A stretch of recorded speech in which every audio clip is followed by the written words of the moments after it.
Hello. I'm sitting in my sitting room in the morning, just had breakfast, and there's a bit of Mozart in the background.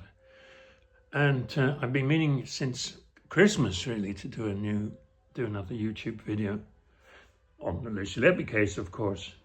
And in recent weeks, there have been a number of very nice developments, of course, but it's just chugging along slowly, right? We're just waiting for Thirlwall. We're waiting for the CCRC, and big things are not happening. So I thought I'd take the opportunity to talk a little bit about some other cases I'm working on at the moment, and other activities of the moment. Some of them are the ones I will concentrate on now. I hope are all somehow connected to Lucy Letby case, or related to Lucy Letby case. Sorry, I have to blow my nose. Oh dear, it's that time of year, all right? There are connections, relationships, and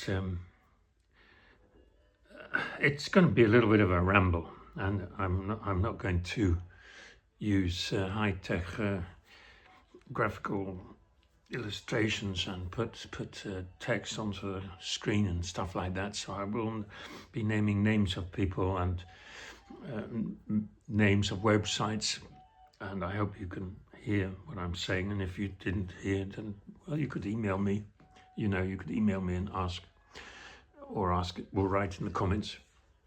Okay, so I want to talk a little bit, I think, on three cases. We call them cases.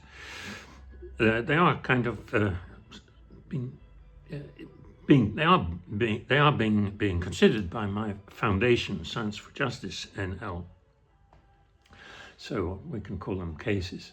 And let's get started.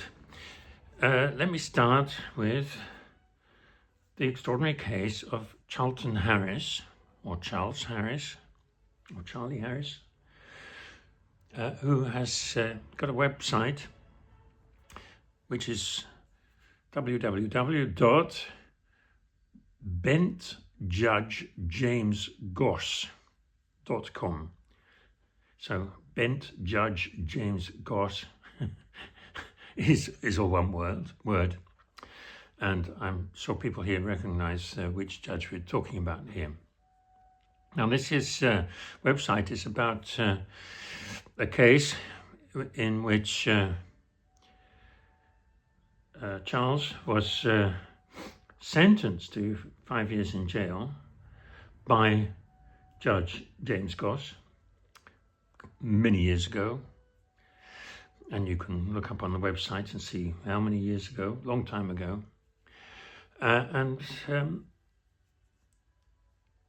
Charles feels that James Goss himself totally perverted the course of justice. I'm not quite sure how much blame can be put on on the judge, because, well, we know this judge and he behaves like he behaves, and he's sitting there in the system, and the trial did result in a jury of 12 finding Charles guilty. So let's talk about what the crime was, the alleged crime. I think it's a miscarriage of justice. I think it's clearly a miscarriage of justice. The alleged crime took place in a crowded bar or nightclub in the small town of Todmorden, which is somewhere in the northwest of England, I think, and pretty and old and formerly industrial town. Now not so much famous for anything really, except perhaps for its nightclub. I think it's called the Blue Bar or something like that, or the Blue something. You're right. I'm going to skip all these kind of little details, and you just have to Google or simply go to the website I mentioned and read for yourself. So Charles, at the time, was, I think he was a so-called curtain layer, which is a job in building, and I think it's connected to laying the foundations of the outside facing of a building, which is also called the curtain. But I'm not sure about that. Anyway, he was like an ordinary working class bloke, an ordinary young working class bloke, and he was out, and he lived there, and he was out on a night, probably a Friday night, drinking with his mates. I think there was a group of 6 of them. Now, the bar was crowded and noisy, and strange lighting, you can't, kind of blue lights and maybe flashing stroboscope lights and stuff as well. I don't know, but it was visibility was not good, let us say. It was a crowded night, and Charles got into a fight with another client, somebody else who was there. Probably you can find his name also on the internet. Another young guy, another young bloke, out drinking with his friends, presumably. The fight kind of escalated, and at some point, and the thing is that the 2 participants, everybody agrees that these 2 persons were involved in some kind of a pub brawl. These 2 together, nobody else. These 2 got into some sort of a brawl. One pushed the other, and so on and so forth. And at some point, according to Charles, there was by now broken glass on the floor, lots of broken glass on the floor. People had been broken bottles, broken glasses, drinking glasses. The floor was covered in broken glass by this stage, and Charles, trying to defend himself, punched the other guy, or they both punched each other, and they both fell backwards, away from one another, onto the floor. All right? They both crashed onto the floor, separately from one another. And according to Charles, his assailant, in his story, the guy who started it, his assailant ended up with really bad cuts on his cheek and nose from the broken glass which was there. Charles got less damage done to him, if any. And however, what was the story? I suppose, I'm not sure if police were called, and nobody was arrested at that moment, as far as I know. But Charles' assailant, following Charles's point of view, later alleged that Charles had grabbed a bottle by its neck, smashed it on a table edge, thereby creating a nasty weapon, right?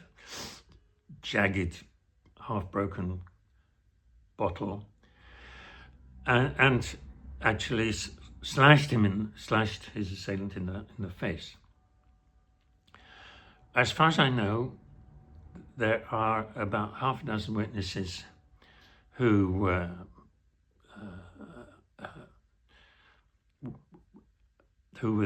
like watching the brawl as it developed sufficiently to be able to state under oath that this story is not true. There was no bottle smashed and used by one of the fighters to slash in the face of the other. The story that they both fell backwards onto their backs on the floor and that the floor is covered in broken glass is also verified by witnesses. There seems to be one witness who corroborated the alleged victim's story, and as far as I know, this was the victim himself, or a mate of the victim. I'm not sure, and it's not quite clear. Anyway, Charles got charged, and he got a lawyer, of course, a solicitor, and the solicitor got some experts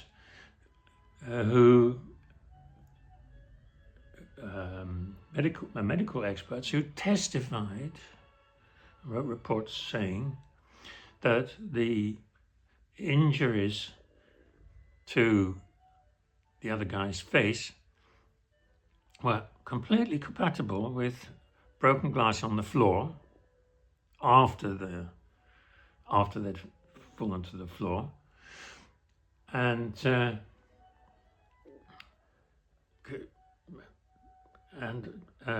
from the pictures of the injuries, you could not deduce that they were caused by slashing the face with a broken bottle. There were two experts. One of them was it doesn't matter who they were. They were like qualified persons who were found by Charles' defense solicitor, and one of them was actually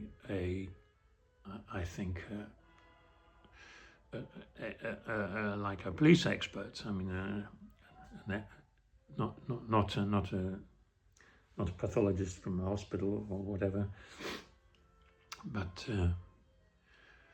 somebody actually from the area of the CPS and so on. Now,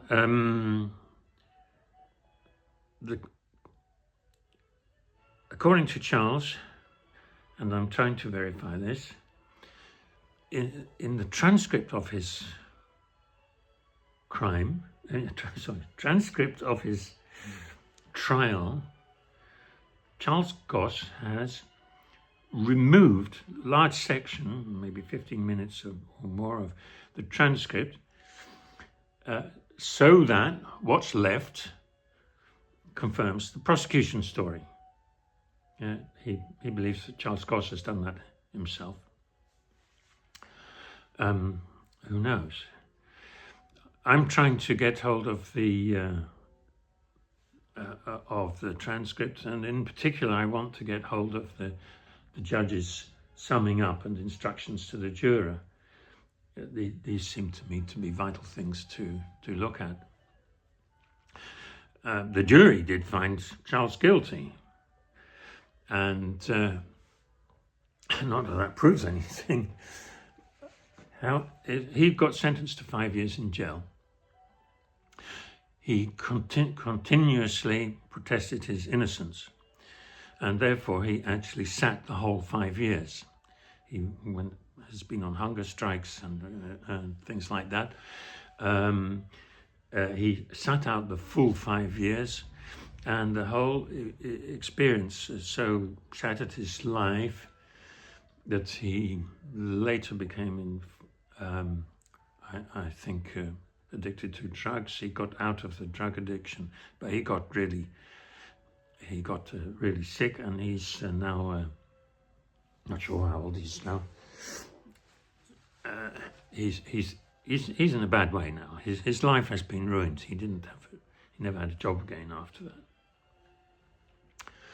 and he's of course obsessed by the injustice which he believes has been done to him, which I do believe has been done to him too, because the whole evidence, as far as I can see it, is absolutely consistent with Charles's defense story, and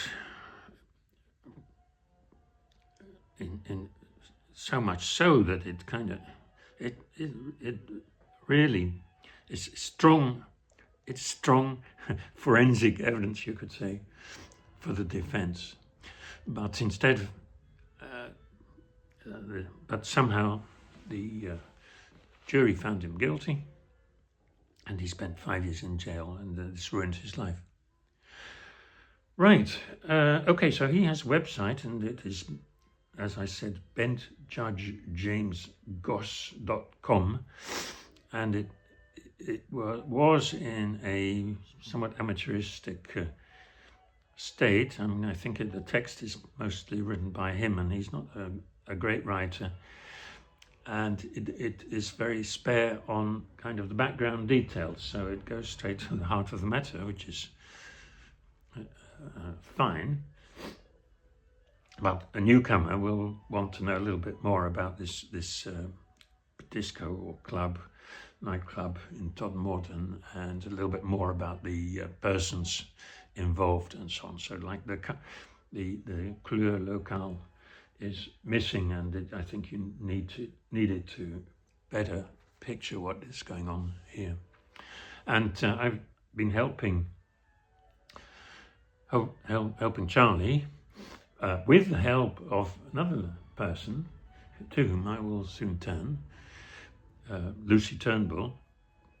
She's been helping me get Charles' website into better shape, and possibly write new blog posts about the case, which present it in a way that perhaps journalists and other people interested in miscarriages of justice could appreciate. And in fact, my main advice to Charlie has been: submit your case to one of the Innocence projects.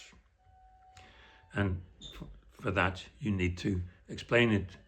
It needs to be explained carefully and clearly, and you can't expect to get it corrected in any way. But okay, now I'm going to pause for a moment because I hear footsteps on the stairs. Okay, I'll continue. Okay, now third case I want to talk about, and I see you've been recording for 37 minutes now. And of course, I've been involved in many other things as well, and better not talk about them as well. But just to say, in between, as it were, I've been doing new statistical analysis of the spreadsheet in the Bev Allitt case. Now, let me make it clear. I am not saying that Bev Allitt is innocent. To be honest, I don't know. There are good reasons to suppose she may be guilty. There are very good reasons to suppose she may be innocent. And unfortunately, as the case recedes into the mists of history, it's getting harder and harder to get the information which would be needed. I mean, I would like Lincolnshire Police to supply me with some documents which were given to them or which played a role in their investigation many years ago. Unfortunately, the various people who I've contacted who might also have those documents have long since had them shredded and are not enthusiastic to chat about what they might have done. In particular, a statistician, Professor, okay, I'm going to blank on her name now. Professor, whatever. Let me just check this. I just have to check my emails and get the name right. Okay. What is her name? What is the lady's name? Very nice lady. She was a young professor of medical statistics at Leicester University, and finished her career as professor in medical statistics in Newcastle. And here we have it, Professor Carol Jagger. I wonder if she's a relation of a famous guy with the same surname, Carol Jagger. And she says, sadly, I cannot help you because I shredded all the files after numbers of moves between one office and another over my, 50 years career. Like me, she's my age. And I would imagine she might remember what she'd done, but a little bit more. There's a spreadsheet. It's actually the model of the Lucy Letby spreadsheet. This is why it's interesting, because the case was for the police. It was the model for their Letby investigation. They knew what their colleagues had done and how they'd done it, and they were doing the same thing. And there's the same spreadsheet, basically. And with the help of Lucy Turnbull, I now have it actually as a spreadsheet and not as a screenshot from a TV documentary, but actually as a spreadsheet, and I can give it to anybody who wants it. And just to say, talking about Lucy Letby now, there's an extraordinary similarity to that spreadsheet. It's just the same one with the column with X's in the middle and a different color and a smattering of X's in the rest. And it has, 25 incidents and 27 other nurses. And it looks very, very similar.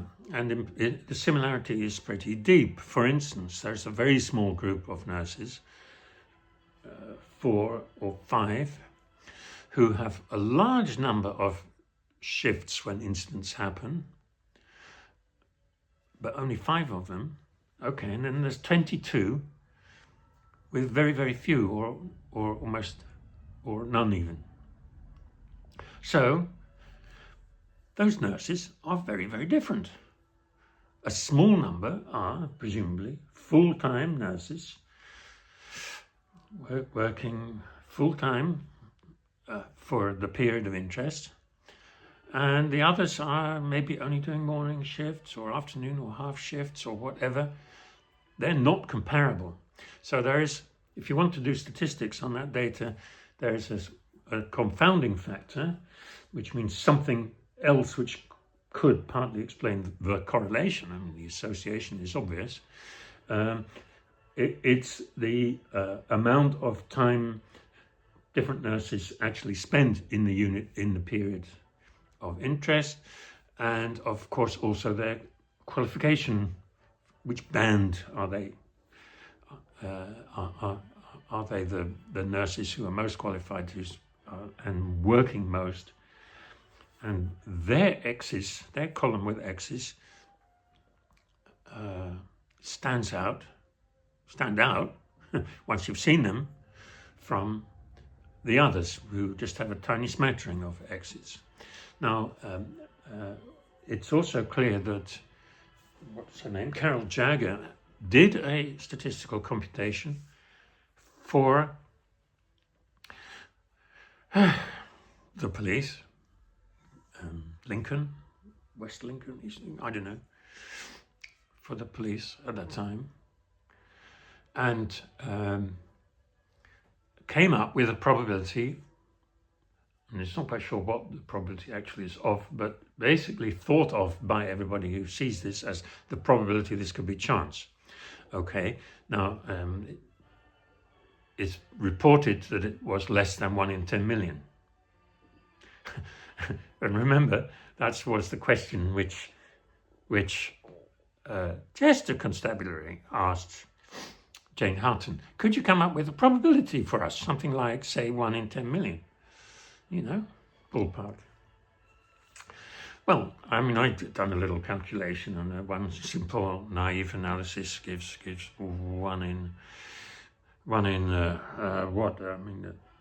trillion or something like that. Basically zero. The coincidence, the correlation is not chance. But of course, we know that in the Lucy Letby case, that correlation is not chance. It's, as it were, engineered. It's engineered by leaving out events when she wasn't there. And so on and so forth. And so on and so forth. So I'm actually hoping to do the kind of analysis which John O'Quigley has done. Very interesting analysis of the Allitt spreadsheet, and I have to publish it. And I'm not saying she's innocent. I have no idea. I'm really not interested in whether she's innocent or guilty. And of what. And of how many crimes. I'm interested in the fact that the statistician did a calculation, came up with less than 1 in 10 million, and that this number, together with Vincent Mark's deduction that a child had been poisoned with insulin, convinced a gathering of 50 or 60 experts and police that Allitt was guilty. You know, they had a case. That spreadsheet in the Allitt case convinced lots of people, including forensic insulin experts. Vincent Marks was convinced Allitt was guilty, and he chalks up her conviction to one of the great successes of his career. Okay, well, maybe she is guilty. I'm not quite sure how many she could be guilty of. Apparently, by the way, there's also a... Okay, I'm gonna save Kevin Sweeney for another time, I think. I'm going to finish on this controversial note of actually talking about the Bev Allitt case, which is kind of not done because one does not want to associate Lucy Letby with Bev Allitt. But the thing is, she is associated in everybody's minds, including in the minds of the management of the Countess of Chester and of the police, as we see for instance, from minutes of a meeting of the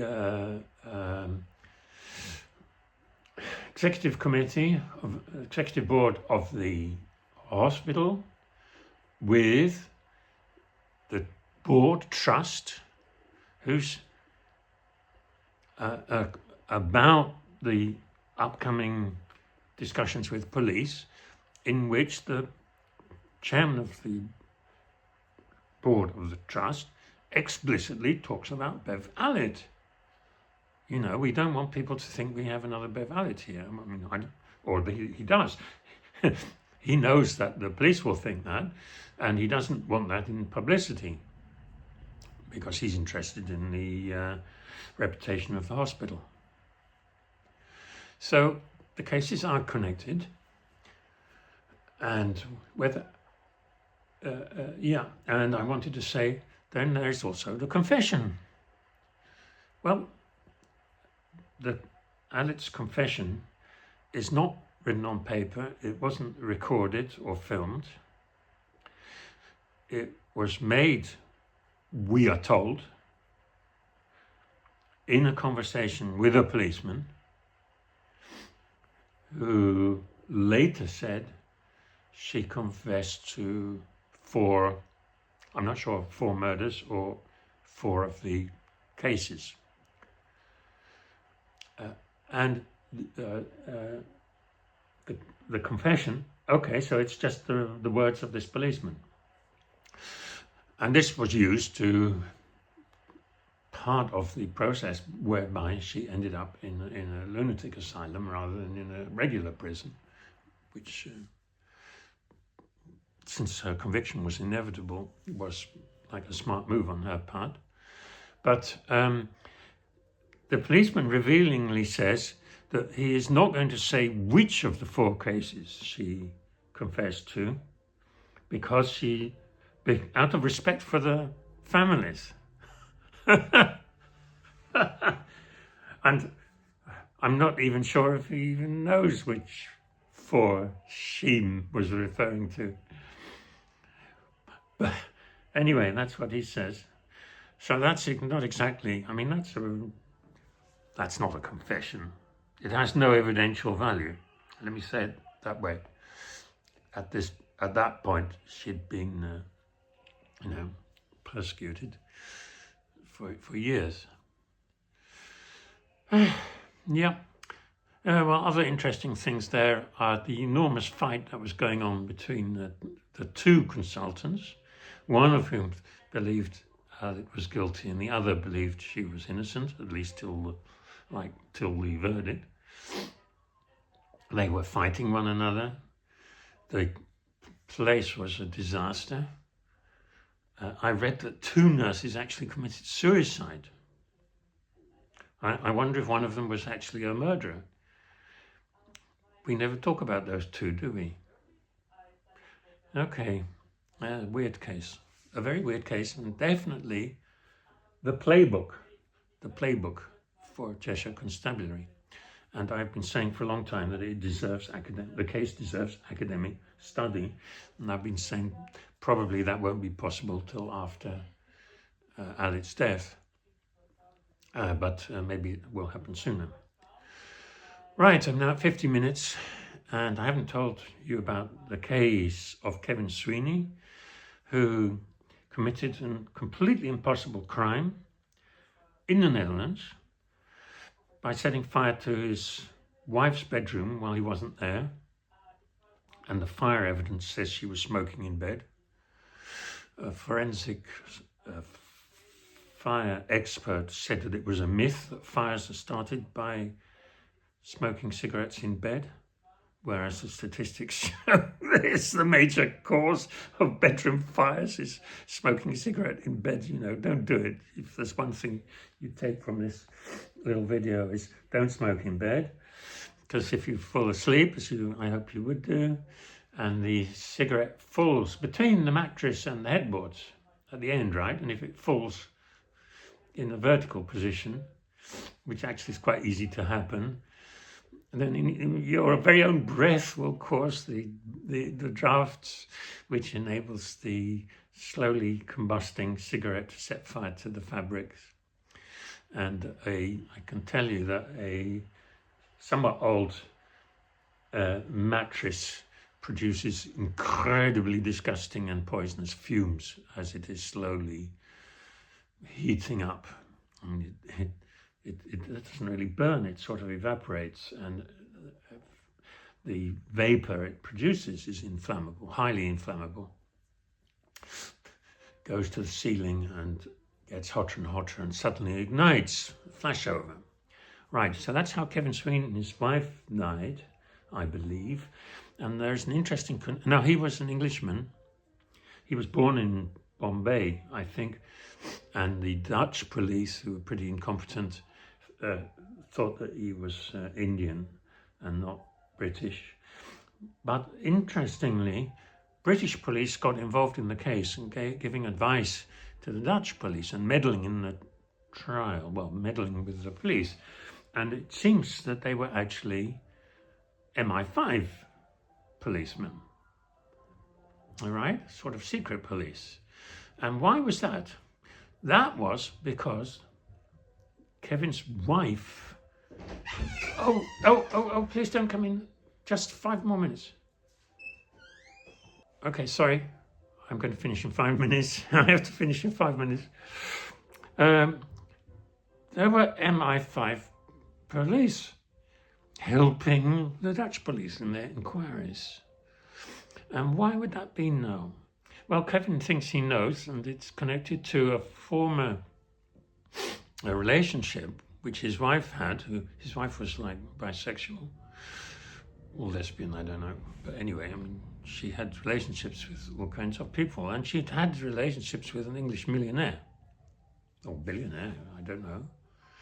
And she had material about him which was very interesting to MI5. Okay, so it's a Dutch case, but it has about an Englishman, and it has very interesting and still somewhat obscure English connections, British connections, And Kevin is trying to bring his case to, well, he tried unsuccessfully to the European Court of Human Rights, and now he's trying again to another European court, and that's a very slow and tedious process, and I don't know if it will work. But he tells me that once his case is part of materials submitted to a court, it's actually possible to talk about it. This is kind of the reverse to contempt of court rules in England, but actually by having the case documents submitted to a European court, any journalist can actually read the materials, and that's what he wants. He wants to be vindicated, and I mean, I don't think it's going to happen very soon, but I do think he's completely innocent. Nice bloke, very interesting. Right, so these are the things which keep me busy during my retirement, keep my mind off other troubles and worries and bothers as life goes on, as it does for a while, and then it stops. Okay, so that's it now, the stop button.